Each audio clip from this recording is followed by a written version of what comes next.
First, let's look at the issue.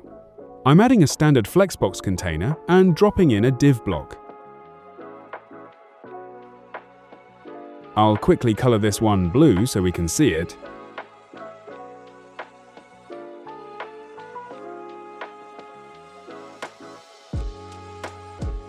Then duplicate it and make the second one pink.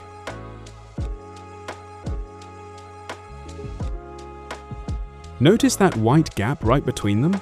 To remove this on a case-by-case basis, make sure your parent container is selected. First, jump over to the Advanced tab. You'll often find default padding here. Set the padding to 0. Next, look under your Layout tab for the gap setting.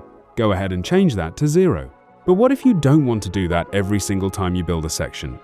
Let's change it globally. Click the hamburger menu in the top left and open up Site Settings. From there, click on Layout. Under the Layout settings, you'll find the global controls for container padding and gap. Change that default gap to 0 and hit Save. Let's test it out.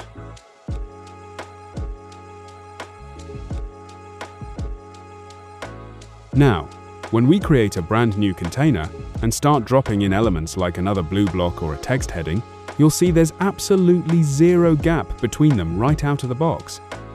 Thanks for watching.